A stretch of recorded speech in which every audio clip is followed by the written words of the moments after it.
Hi, I'm Suzi Conklin. Welcome to the So You Don't Know Jack About Cooking portion of the show. Today, Jack Danger. Hey, Jack, what does that say? Well, it might say loving kindness, or it might say hold the onions. It's unclear about it. Good. But thank you for asking. Today it's hold the onions. But today it's actually what?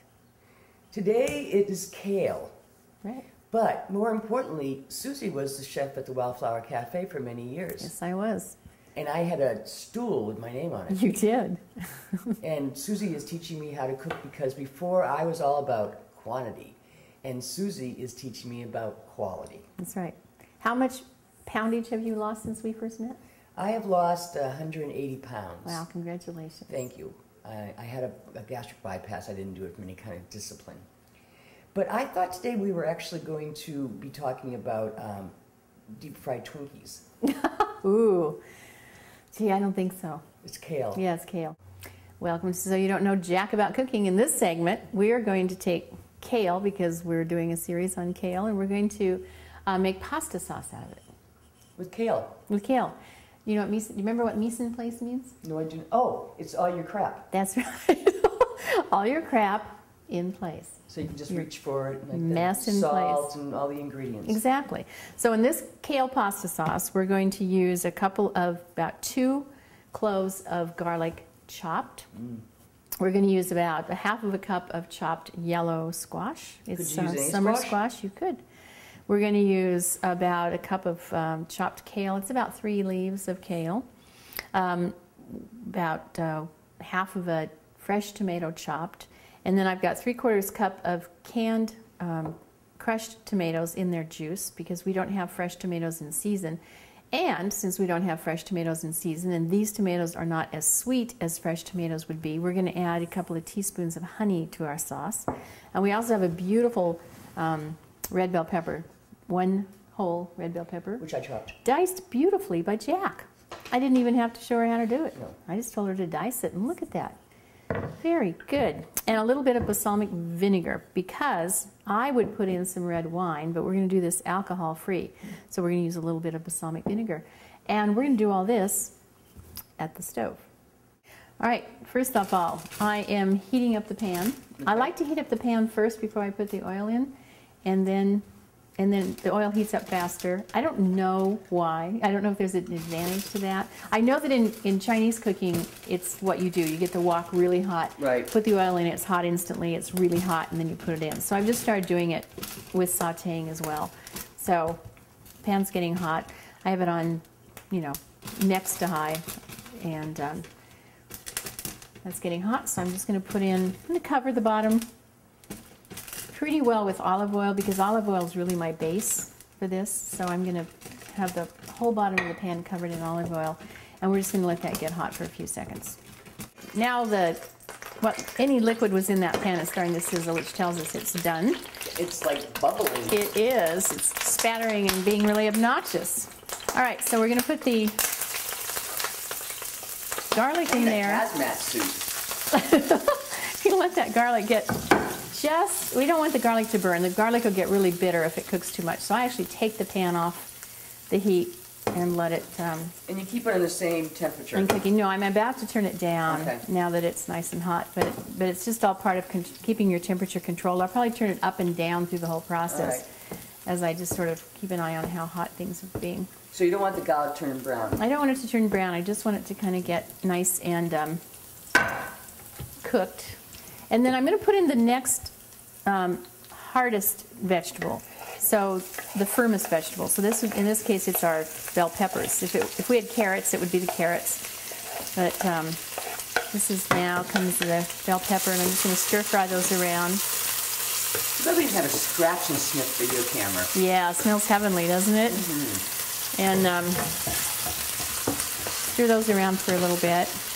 It looks really oily, but that's okay, because that's part of our sauce.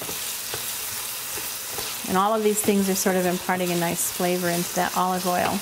Well, to follow through with the theme of you don't know jack about cooking, so you start with the firmest vegetables first? Yeah. Yeah, because the last thing we're going to put in is probably the kale. Yeah. The kale we want to cook a little bit, though, because kale has a little bit of toughness to it. But Then we'll put in the summer squash and let it cook for about a minute. So if I was putting in onions, would the onions go in last? No, I'd put the onions in first, and I would actually let the onions get really, really cooked in this, caramelized, so they're kind of sweet. To let the vegetables get really nice, and they're beautiful. Sucking up the olive oil. Mm-hmm. Is that a culinary word? Sucking up? Yeah, absorb is probably That's the. probably Yeah. yes. Same do. Now, come like July, you have the tomatoes being seasoned, a lot more squash. And kale will go through the whole season? I think so. It depends on how hot it is. I think that, it's kind of a cool weather vegetable, so it may get a little too intense for it come July and August. Yeah. But I'm hoping I can cook it throughout the whole winter. We'll see what happens. Now to season this, I'm going to go ahead and put these tomatoes in. This will make it a little bit saucier. It's sort of saucy. You think? Am I saucy? Oh, yeah. All right. Give it a little bit of sauciness. And then I'm going to put in a little bit of honey because these are not fresh tomatoes and they're not as sweet as tomatoes would be. So I'm just going to drizzle a little bit of honey in this. Maybe equivalent to about, 2 teaspoons at the very most. Which is This is actually a really 4 cups of butter. Yeah, right. Back to the butter. When you could use Romas or any kind of tomatoes? Okay. Yeah. And a little bit of salt all around. Fresh ground pepper. And then I like things a little spicy, so I have some crushed red peppers. Somebody gave me some red peppers from their garden, and I just put them in the food processor and crushed them.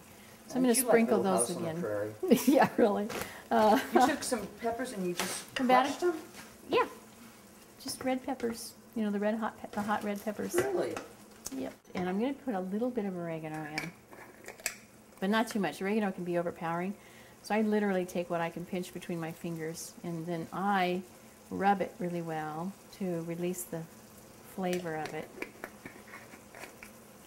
And we talked about, you can put red wine in at this point. It's really good with red wine. God, it smells good. Isn't it good? Or we're just going to put in about a capful of balsamic vinegar. Give it a little bite, a little bit of interest in the flavor. I like to use things that are different. Then the kale, the wonderful kale. I never really heard those two words together. Wonderful kale? Yeah. Kale, the gang's all here. How's that looking, Jack? It's looking good. That's going to be really good with Parmesan cheese on top of it. Let's turn that down to simmer, and we'll just let that simmer for a little bit. And continue to stir it? I think you can leave it.